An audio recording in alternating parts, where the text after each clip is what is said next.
The Titanic was the most expensive movie in its time and is still in the top 3 highest grossing films. It's captured the hearts of many and is relevant to this day. Who doesn't know the song My Heart Will Go On, which was created for the movie? And some of you even may know the whole movie by heart. Such phrases as I'm the king of the world or draw me like one of your French girls became iconic and quoted outside the context of Titanic. And the debate whether or not Jack could have fitted on the door is never ending. The movie was undoubtedly a great success, and probably every scene and line of the movie was analysed by fans. But there could be things that not everyone knows about of the behind the scenes of the film. Here are some facts about the movie The Titanic that could make you watch it through the different eyes. The elderly couple lying in bed while the ship was sinking was based on real people. The elderly couple seen lying in bed while musicians are playing and the water is rushing into the room are based on real people. The passengers in the real Titanic were Isidore and Ida Strauss, and their love story is as touching as Jack's and Rose's. They were married for 40 years, and witnesses say that they were allowed on a lifeboat because of their age, but Isidore refused to get in before every woman and child left the ship. His wife decided to stay with her husband, and they were last seen on the boat decking, sitting on a pair of deck chairs holding hands until they both perished.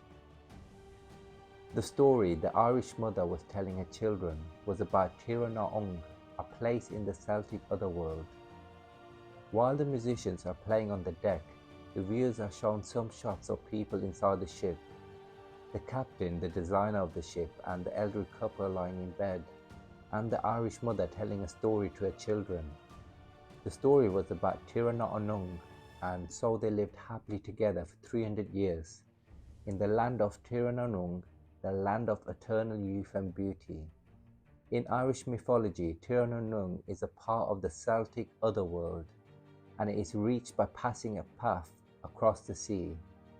The story wasn't in the original script, and it was suggested by other Irish actors. It fits really perfectly. The mother soothing her children that once they're immersed in water, they will reach a land where they will be happy. Rose's portrait and the sketches in Jack's binder were drawn by James Cameron. There are several iconic scenes in the Titanic that everyone remembers. Jack drawing Rose is definitely considered one of those touching, unforgettable moments. But in the up-close drawing shots showing the work with pencil, we see not DiCaprio's hand, but Cameron himself. James Cameron drew not only Rose's portrait, but also the sketches of the French girls in the binder Jack was carrying with him. And that's not all. DiCaprio's right-handed, while Cameron is left-handed, but this little detail didn't slip the director's mind. And the image was reversed in post-production to maintain the continuity and to make sure that nothing would break the illusion that Jack was the real artist. Rose's spitting in Cole's face wasn't on the script. Kate Winslet was improvising. The scene when Jack is teaching Rose to spit was almost completely improvised, but not forgotten by the actress. Apparently she was inspired by it and decided to use a new acquired skill in another impromptu scene. When the ship is sinking and she wants to leave her mother and her future husband to go back to find Jack, her fiancé Cal grabs her arm and doesn't let go. That's when Rose spits to his face and breaks free. The original script said to use hairpin, but spitting worked even better, especially because it was Jack who taught her that. Also, the actor who played Cal, Billy Zane, wasn't aware of Winslet's idea, so his surprised face and disgust are a genuine reaction. The water on the set was so cold that Kate Winslet ended up getting hypothermia. After the ship sank, Jack and Rose were hanging on their lives in freezing water, but in that scene not only Rose was cold, it wasn't the most important pleasant experience for the actress Kate Winslet either. There were even rumors that she got pneumonia, but in an interview with Colbert on the Late Night Show, the actress clarified that it wasn't that severe, but the water was really cold and she actually got hypothermia. If you're wondering why would they make actors suffer the cold and not just let them act that it's cold, Winslet remembers there was just a lot of water, so she thinks there was just too much of to heat up. The footage of Titanic underwater is real as Cameron himself dived to see the wreckage. James Cameron was fascinated by shipwrecks, and the idea of filming the Titanic came when he met Robert Ballard, leader of the crew that discovered the wreckage of the most famous liner. Production of the film started in 1995, as well as the dives to the sea look at the real ship. Cameron really did dive to the sea and spent more time on the Titanic than the actual passengers in 1912. He went there 12 times and would spend between 15 and 17 hours exploring, filming, and taking all the sadness and the injustice of the disaster. The footage he took underwater appeared in the movie, making it even more realistic. This experience made Cameron want to see the viewers to understand that this story wasn't just a drama. It was an event that happened to real people, not all of which survived. The carpets for the movie set were made by the same manufacturers who made them for the real Titanic. Most of the decor on the set was reconstructed under the supervision of researchers of the White Star Line, so that it would be realistic and historically accurate as possible. Cameron insisted on using real wallpaper, actual crystal chandeliers, putting lead windows and stamping small or unseen items with White Star Line's logo. He also persuaded the film who made carpets for the real Titanic, BMK Stoddard of England, to make carpets for the movie. The manufacturer still had the patterns of the original carpet, and they can be seen in the main salon in the bottom of the grand staircase, in the corridors and suites. There were quotes of the real-life survivors in the script. James Cameron used quotes of real people who survived the disaster in the script. For example, when Jack wants to stop Rose from jumping off the ship, he tells her that once he was fishing, he fell into the freezing water after the ice broke, and he felt like being stabbed with 1,000 knives all over your body. This is an actual quote of Second Officer Charles Herbert Lightroller describing his experience. Striking the water was like 1,000 knives being driven into one's body, and for a few moments I completely lost grip of myself. Cameron only had one shot to film the flooding of the grand staircase. The grand staircase on set was built like a real staircase that would take quite a bit of damage with water. It wasn't just built just to be convincing enough for the viewers, but it was also built knowing from the start that it would be destroyed. When the ship starts sinking, the room with the grand staircase is flooded with water. To make the destruction of the staircase more dramatic, 90,000 gallons, about 340,000 litres of water was dropped on it. The production team knew that they just had one shot to make the scene because this much water would completely destroy the set. The fourth funnel of the real ship wasn't connected to the furnace, and in the movie it also doesn't emit as much smoke. The Titanic in real life had 4 funnels, but only 3 of them were functional.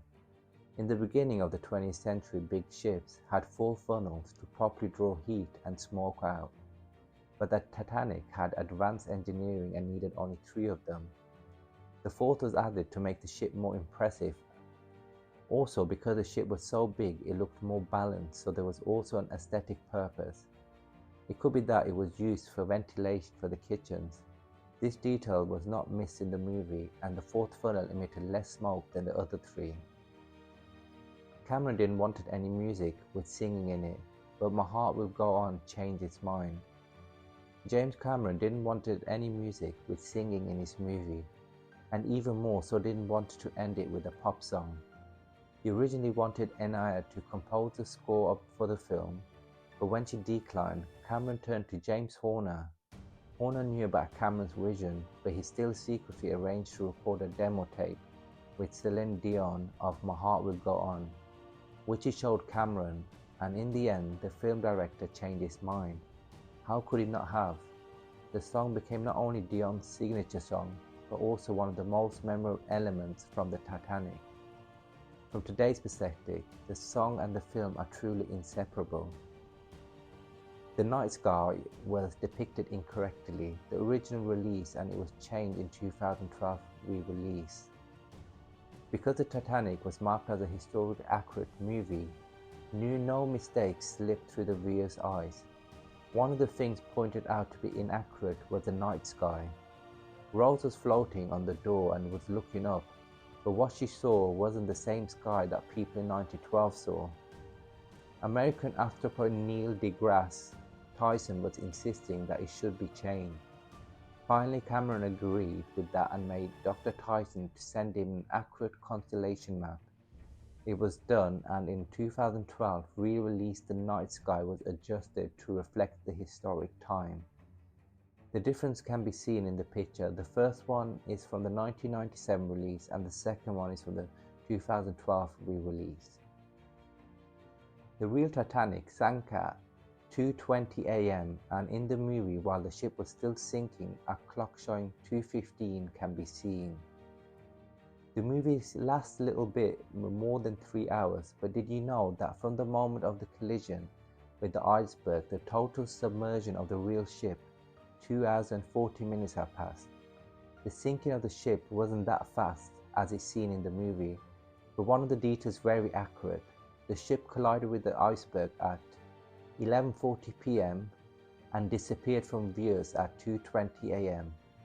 There's a moment in the movie nearly at the end when total chaos takes over, where the clock is showing up close and it shows 2:15, 5 minutes until everything was over. The loyalty to detail is admirable. The scene with the boy playing with the top was inspired by a real photo from the Titanic. In James Cameron's Titanic, there's a scene of a child playing with a spinning top while Jack is sneaking onto the first class deck.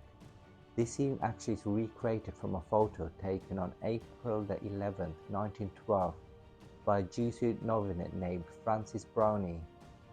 In his 6-year-old Robert Douglas Spedden of New York is playing a traditional game of that time. His father is standing nearby and other passengers are looking on.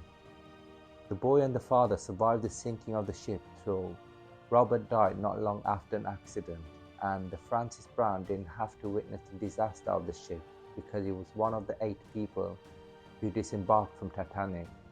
He travelled from Southampton, England to Queenstown Island.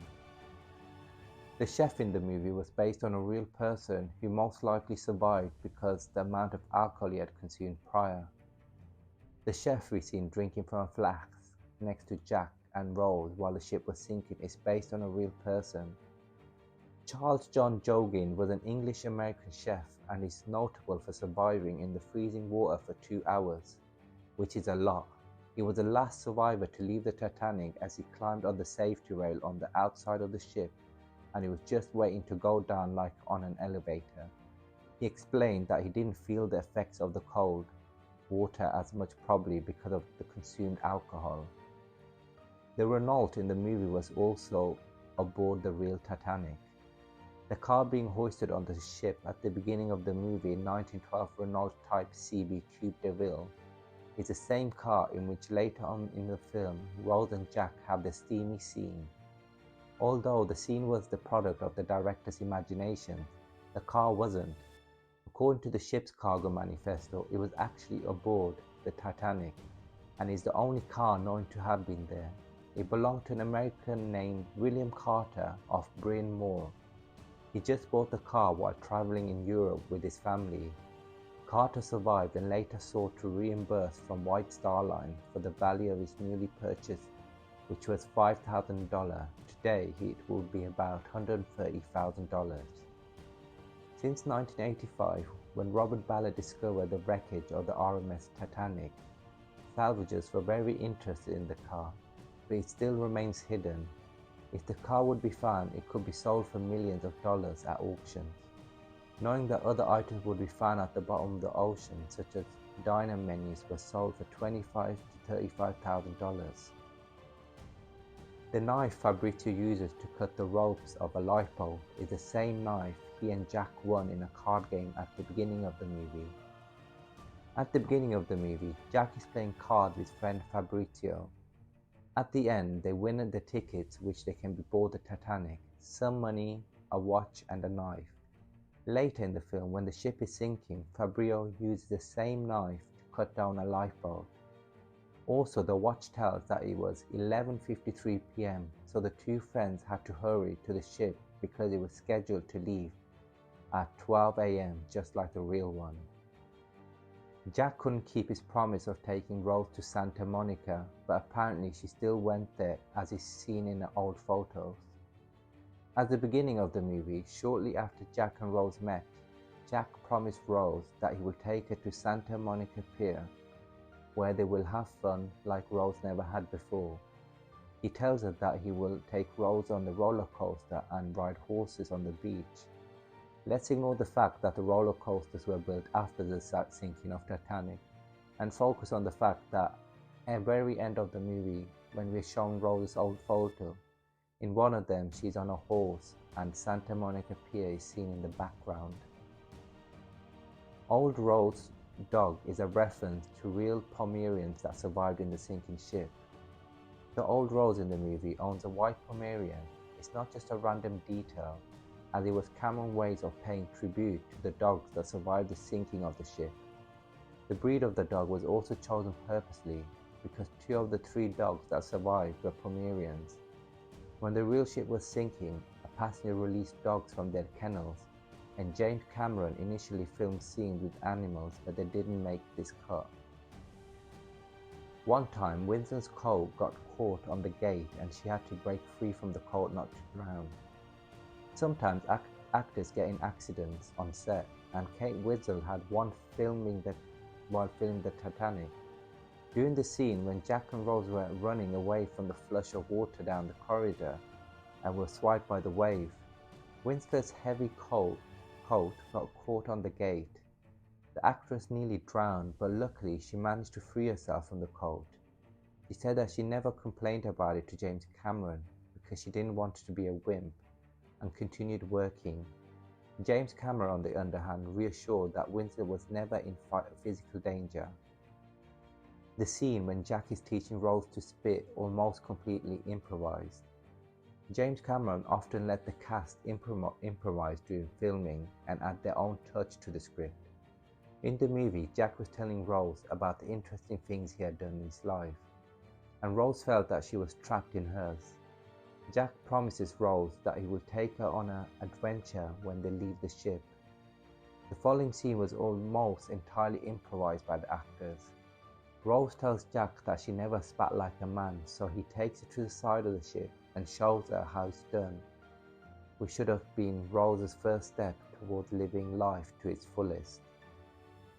The piece of the wood on which Rose was floating is based on an artifact found in the real ship's wreckage.